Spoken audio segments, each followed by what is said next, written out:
Voilà, avant antépénultième chapitre de la scène liquide aujourd'hui. On a passé 35 minutes intenses, pas très gay, pas très drôle. On était en train de s'en faire la réflexion là, mais nécessaire. Maintenant, on va se détendre un petit peu. On va être entre amis, vin des potes. Je vous demande d'applaudir, s'il vous plaît, Johan Tavares et Basile Pass. Comme on n'est pas beaucoup, il faut mettre beaucoup de mains dedans. Merci. Vin des potes, mais vin des potes hein, aussi en un seul mot, parce que vos vins, ils dépotent vraiment. Je ne sais pas lequel d'entre vous nous refait rapidement l'historique de cette belle aventure.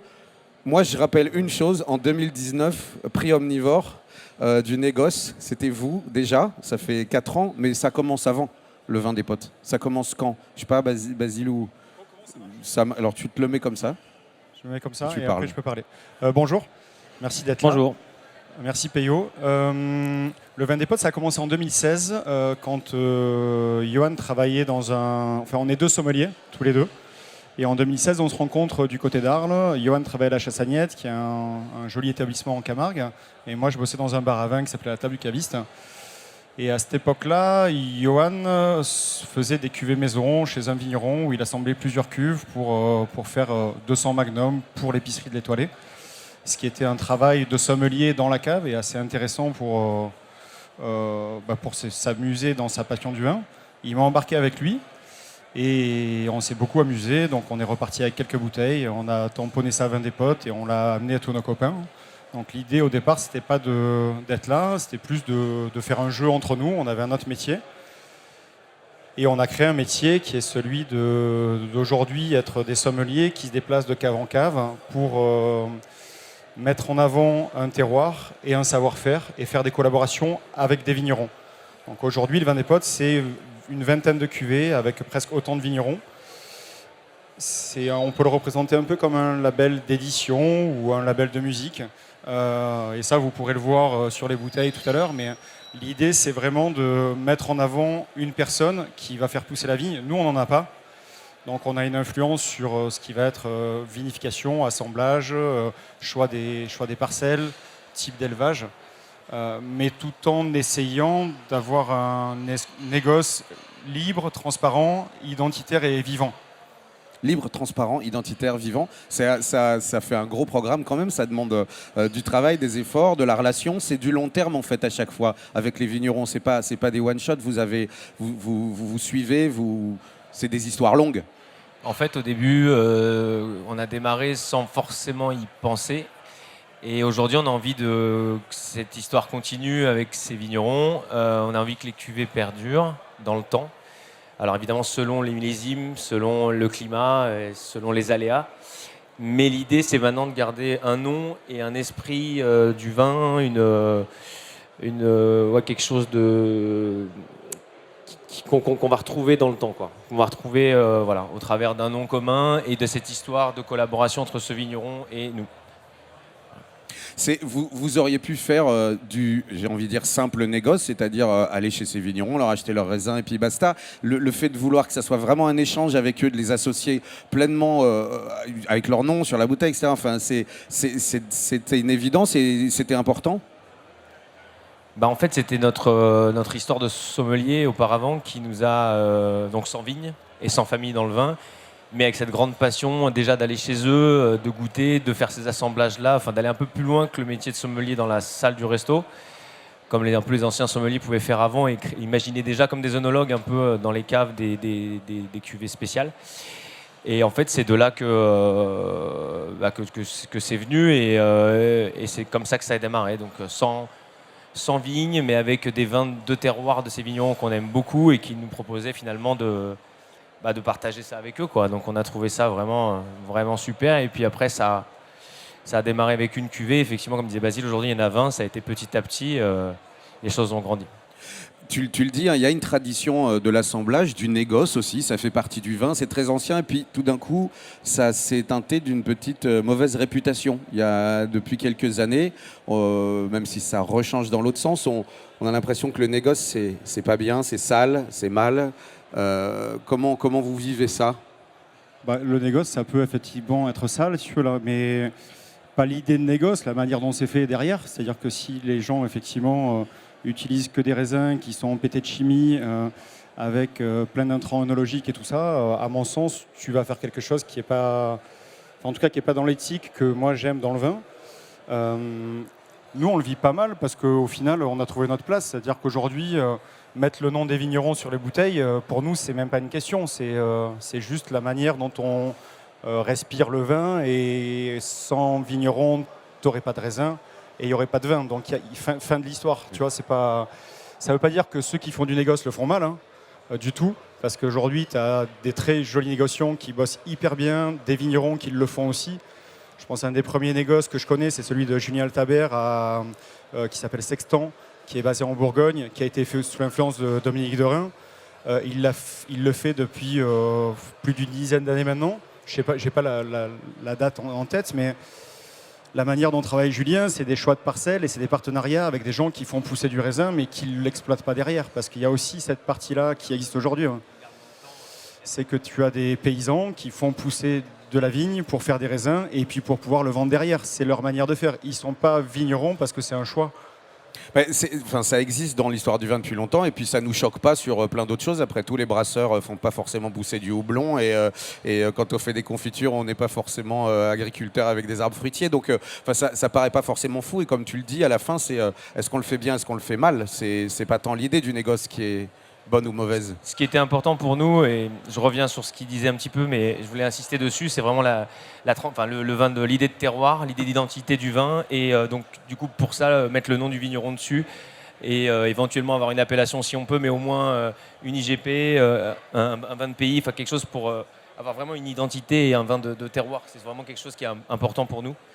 Et voilà, donc du coup à partir du moment où ce négoce était vu de cette manière-là, ça nous paraissait pas sale du tout et plutôt même joli. C'est même joli, c'est même tellement joli que quand on le boit, on est bien. Ça c'est fait pas semblant qu'on va goûter maintenant. Exactement. Pardon, je te laisse en parler. Exactement, on fait pas semblant. C'est chez le Champ des Barbiers. On est tout près du Pic Saint-Loup, exactement sur les terrasses du Larzac. C'est en IGP Pays d'Hérault. Et donc 2022, on est sur un vin avec une grande majorité de Vermentino. Je crois qu'il faut qu'on dise le rôle maintenant, mais c'est le même cépage.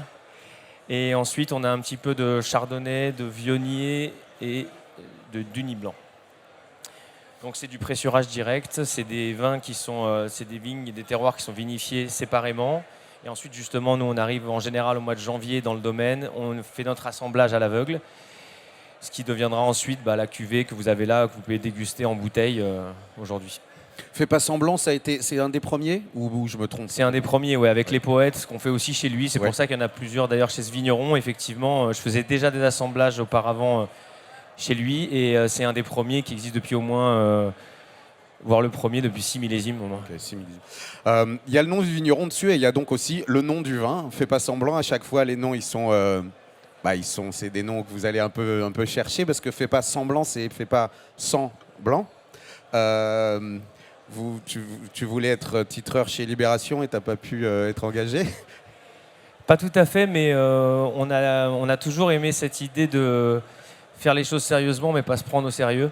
Et donc voilà. Et puis bon, ça a quand même un double sens qui rejoint encore l'idée de transparence par rapport au négoce et il y a des mauvais jeux de mots, celui-là on le trouvait pas si mauvais que ça. Ah, ils sont tous très très très bons. Il y a des jeux de mots sur les bouteilles avec des beaux titres et puis il y a des visuels qui sont aussi c'est aussi votre marque. C'est pas n'importe quoi l'étiquette d'un vin des potes. C'est important que tu parles de ça, ça nous tient beaucoup à cœur aussi. Là pour le coup c'est notre graphiste Julie à Marseille. On a aussi des amis artistes qu'on aime pareil dans l'idée de nos cuvées, refaire un travail avec eux chaque année. Garder le même artiste et le même vigneron chaque millésime.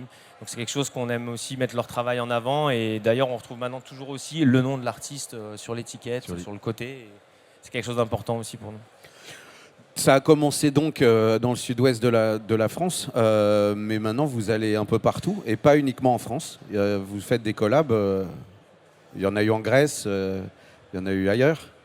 La toute première, on a commencé en 2016. Et en 2016, donc, on a bossé avec Stéphane Gros. C'est là où Johan faisait les magnums, les fameux magnums pour la Chassagnette. Et où on a fait nos premières cuvées, en tout cas qu'on a partagées avec la famille et les amis. Ce qui a hyper bien fonctionné, donc ça nous a donné envie de continuer. Et cette même année-là, j'ai emmené Johan visiter un ami à nous qui s'appelle Stefano Amerighi, qui est basé en Toscane, qui est un grand vigneron italien. Et il s'avère que Stefano, c'est un vigneron qui travaille que de la Syrah. Il est fanatique absolu de Cornas et de ces fameux terroirs qu'on a en vallée du Rhône Nord. Et donc, il fait de la Syrah sur un AOC. Hein. C'est pas juste un côté excentrique de vouloir faire quelque chose de différent ailleurs. Et je lui présente Johan. Johan arrive, il ne le connaissait pas. On passe un moment merveilleux. Et il s'avère que Stefano, il a quelques rangs de Sangiovese, qui est le fameux cépage qu'on retrouve dans le Chianti, et qu'il vinifiait à ce moment-là, mais d'une manière, on va dire, très bien, mais sans forcément avoir l'idée de le mettre en bouteille. Et il adorait l'idée du vin des potes, et il nous a proposé à ce moment-là de faire une cuvée spéciale chez lui sur un 100% Sangiovese, donc lui ayant ses Syrah, et le Sangiovese qui était dédié pour nous, ce qui nous a amené à réfléchir pas mal de choses. Donc, c'était un peu touchy, parce que la première année, on n'avait pas vraiment de société. Du coup, on s'est retrouvé importateur de vin. Tu appelles les douanes, tu leur dis, bon, bah, on va faire venir un peu de vin d'Italie. Ils te disent, bah, oui, mais il y a ça à faire. Tu dis, bon, bah, ok, ça va bien se passer. Mais si on avait su, je pense qu'on ne l'aurait pas fait en 2016. Cette partie-là, hein, la complexité que ça représente pour vous, légale, enfin, c'est plus difficile d'être négociant, assembleur comme vous êtes que d'être vigneron finalement ? Du point de vue juridique, hein, je ne vous parle pas du travail dans les vignes, mais... Bah, vu qu'on n'est pas vigneron, on ne sait pas. C'est pas. Merci de cette réponse. Désolé. Ah bah non, donc on demandera aux vignerons. Il y a eu l'Italie, j'ai parlé de la Grèce parce qu'il y a eu une cuvée avec l'IGAS aussi, magnifique. Qu'est-ce qu'il y a eu d'autre ? La Catalogne ? La Catalogne chez Tuets, oui. Tout à fait. On a maintenant 2 cuvées depuis cette année. On a Historia Devi depuis au moins 5 millésimes, ou 4 millésimes, pardon, qui est un mélange de blanc et de rouge, vraiment intéressant sur ce côté, on dirait pas forcément un vin d'Espagne, hein, mais on a une très belle dynamique par là-bas et il a des terroirs un peu d'altitude, donc ça nous a permis de faire un rouge hyper léger en mettant 20% de blanc dedans, quelque chose qu'on n'avait pas vraiment dans notre gamme du tout du sud de la France. Et maintenant, il y a aussi une cuvée en Allemagne, avec les Brandbros. On a un petit qui s'appelle Flatnat, qui est un pétillant de jeunes Riesling là, qui refermente en bouteille et on est super content aussi. Voilà, on a porté leur vin en France et ils nous ont demandé de faire une cuvée pour nous. Ça s'est fait un peu à l'inverse d'habitude et on est super content aussi. C'est eux qui sont venus.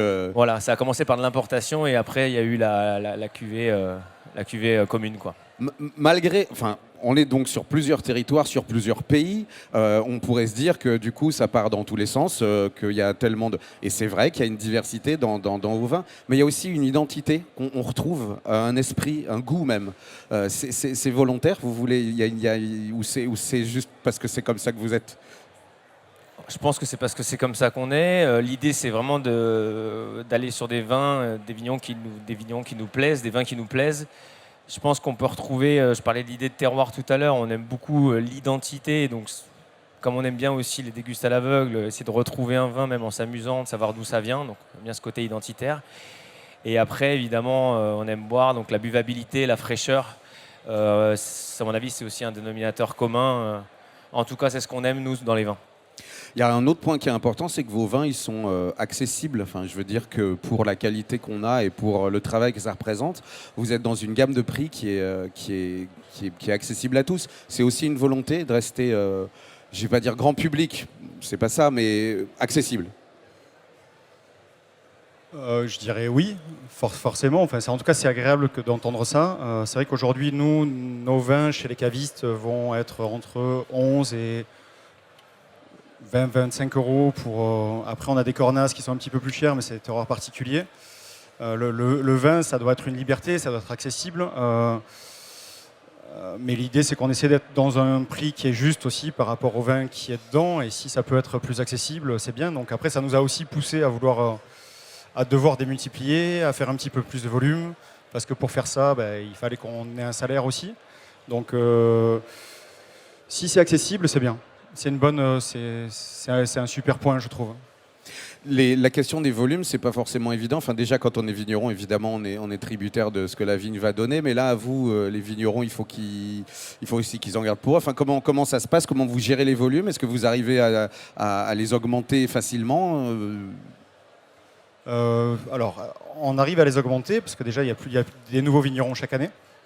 C'est pas des choix, d'ailleurs, qui sont liés au fait qu'on veuille faire plus de volume. C'est juste qu'on rencontre des personnes et il y a des nouvelles collaborations qui naissent parce qu'il y a des choses qui ne se refusent pas avec des vignerons qu'on adore et avec qui on a une idée de faire quelque chose de nouveau ou de novateur ou en tout cas de s'associer sur un projet. Après, aujourd'hui, le monde du vin, chaque année, tu vas avoir plus ou moins de raisins. Donc on s'adapte aussi à ce qu'ont les vignerons. Donc il y a des cuvées qui ne voient pas le jour chaque année. Parce que le vigneron a besoin des raisins et qu'au final, le plus important, c'est que le domaine subsiste. Et puis, il y a d'autres moments où il y en a un peu plus. Donc, on n'a pas vraiment de stratégie. C'est plutôt assez vivant et presque opportuniste, si je peux me permettre. C'est la nature qui dit avant tout, et puis le vigneron. C'est quoi Est-ce que vous avez pas obligé de dévoiler tous vos projets, mais je sais pas, des rêves? Est-ce qu'il y a des endroits ou des régions où vous voudriez vous aventurer, voire des pays où vous aimeriez aller vous faire des potes? Là, en ce moment, avec Johan, nos envies cette année, c'est de faire des collaborations chez des personnes qui sont plus proches de nos domiciles, de nos lieux de famille, parce qu'on a une famille aussi et on n'est pas que sommelier volant. Et pourquoi? C'est pour qu'on puisse beaucoup plus intervenir en cave, revenir de manière plus régulière et se toucher ce monde qu'on aime tant. Parce qu'aujourd'hui, c'est vrai qu'on intervient beaucoup sur des vins finis, des vins qui ont déjà été vinifiés, même si on se parle souvent avec le vigneron, c'est quand même lui qui garde le contrôle des vinifications. Des élevages, ça se passe chez lui. Donc si ça peut se faire proche de chez nous, pour nous, ça nous permet de faire plus de choses. Ça veut dire est-ce que c'est aussi une idée à un moment donné ou c'est complètement contre la philosophie de carrément avoir votre propre chai? En tout cas, si ça va se faire doucement parce qu'on veut garder absolument ce qu'on faisait aussi déjà avant, le faire bien. Et si on le fait, ça va être petit à petit. Et vous le saurez, mais au fur et à mesure. Ok. On se donne rendez-vous alors. Vous viendrez nous en parler s'il y a des choses qui se passent. Disons qu'on ne peut pas non plus tout faire et que c'est vrai que notre métier est un métier dans lequel il faut qu'on ait aussi de la rigueur, de l'organisation, du suivi avec les vignerons, des visites régulières. Et avoir un chai de vinification, ce serait un métier en plus qui idéalement, dans le côté rêve et passion, est génial. Si on pensait tous les deux au départ qu'on allait finir effectivement comme ça, avec soit une vigne, soit un négoce un peu plus où on vinifiait chez nous. Le jour où on a appelé ces fameuses douanes pour leur dire écoutez, on a un peu de raisin, on va faire un test à la maison, ils nous ont dit c'est pas vraiment comme ça qu'il faut faire. Donc il faudrait que vous créiez une deuxième société, c'était tellement compliqué qu'on ne pouvait pas se le permettre. Finalement, vous vous attendiez pas forcément à ce que le vin des potes devienne ce qu'il est devenu. Ça vous a un peu surpris vous-même? Parce que maintenant, vous avez pris une place certaine, pas seulement le prix omnivore, mais je veux dire, moi, chez mon caviste, je suis bien content de vous trouver et je ne suis pas le seul. Et vous êtes partout, vous êtes devenu un nom. Le vin des potes, c'est devenu un nom et pas seulement un nom sympa, un nom reconnu, sérieux et apprécié. Vous vous attendiez à ce que ça devienne ça il y a 6 ans, il y a 7 ans? En tout cas, on est très content d'entendre ça déjà, mais après, non, on ne s'attendait pas. Et puis, on ne veut surtout pas être partout. Mais on est vraiment content d'être dans les endroits dans lesquels on est et avec les restaurateurs et les cavistes avec qui on bosse. C'est vraiment des fois presque un partenariat. Donc ça nous plaît beaucoup. Quand on montre aussi des histoires aussi comme ça avec les gens avec qui on travaille, quoi. On aime bien aller chez eux, on aime bien passer du temps avec. Et au final, je crois que c'est ça aussi qui fait que ça peut durer et que ça fonctionne, quoi. Enfin, en tout cas, c'est notre cheval de bataille. On goûtait autre chose ou on va goûter autre chose. Ouais. Ok. Donc on va faire un petit tour de service d'une cuvée qui s'appelle Apache. Là, c'est une cuvée qu'on fait depuis le premier millésime, c'était 2016. On travaille avec Johan Moreno, qui est un jeune vigneron qui est basé dans les Corbières, à Durban-Corbières, qui a une trentaine d'années, qui a officié et appris chez Maxime Magnon, qui est un des fleurons des Corbières, qui a beaucoup mis en avant, en tout cas, les terroirs pour arriver à faire des vins plus digestes que ceux qu'on connaissait avant. Et on est sur le millésime 2022 de ces raisins qui sont issus des parcelles de Fitou. Même si on est sur un vin de France, c'est des Carignans avec des Grenaches. On va retrouver un peu de Syrah là-dedans. C'est plutôt une bombe de fruits. Alors j'espère que ça a descendu en température parce que tout à l'heure c'était un peu trop chaud. Donc soyez indulgents, s'il vous plaît. Il fait chaud, hein, donc. Il fait chaud, donc. Tu le sers à combien, idéalement? Alors, ça dépend de la période, mais aujourd'hui, si tu prends un vin rouge alors qu'il fait peut-être 30 degrés, qu'on est tous un peu en train de transpirer, tout ça, si tu le sors à 14 ou à 13, c'est bien, parce que déjà dans ton verre, il va passer à 14 ou 15, et 3 minutes après, il sera à 17. Donc, finalement, c'est une période où tu peux te permettre de les servir un peu plus frais, parce qu'ils vont réchauffer très rapidement. Ou alors, dans ce cas-là, on est quand même sur un vin où il y a une vraie expression de fruits, tu es dans le cassis, tu as ce côté un peu musc, ce côté cuir tanné de cheval, tu vois, qui vient du Carignan. Et pour autant, c'est une macération carbonique, comme fait Maxime et comme fait Johan sur tous ses vins. Tu restes sur un vin qui a une matière tannique assez légère, donc quand tu as peu de tanin, tu peux les rafraîchir. Bon, je pense que tout le monde est au courant de ça, mais c'est important de le dire, quoi. 14 degrés, c'est pas non plus... on le met pas au frigo, hein, je veux dire, on est sur... C'est vrai. Ça se passe bien? Est-ce que... c'est bien, je suis content. Mais on est content. Tu es chez toi. On a presque fini cette scène. J'ai même pas vu le temps passer, tellement c'est bien. Vrai. Mais c'est parce que je passe déjà beaucoup de temps avec vous, moi, dans ma vie personnelle, avec les bouteilles. Est-ce que vous aviez des questions avant qu'on se quitte? Non. Ben alors moi j'en ai... Ah, mais voilà. Qu'est-ce qui a changé depuis le prix? Je t'ai pas entendu. Qu'est-ce qui a changé depuis le prix? Déjà, on s'est tous confinés pendant un petit moment. C'était en 2019, hein? C'était en 2019. Et voilà, c'était finalement pas une période si pire que ça, parce que... Comment? C'était une période qui était hyper dure pour nous, parce qu'on ne savait pas trop comment faire. Tous les restaurants étaient fermés, et sans restaurant, en fait, on n'existait plus. Donc, ce qui est intéressant de dire là-dedans, c'est qu'en fait, nous, en étant sommeliers sans vigne, on s'est senti totalement déracinés, parce que pendant le Covid, du coup, on n'avait plus rien à faire. Donc, on est allé voir les copains vignerons qui, eux, en fait, étaient chez eux et ils étaient connectés au réel et à leurs vignes. Et je pense que beaucoup de gens ont réagi comme ça dans les grandes villes ou sur les métiers de bureau, c'est de vouloir se reconnecter à quelque chose d'un peu plus vivant, parce que finalement, c'est ça qui draine un peu nos énergies de tous les jours, quoi.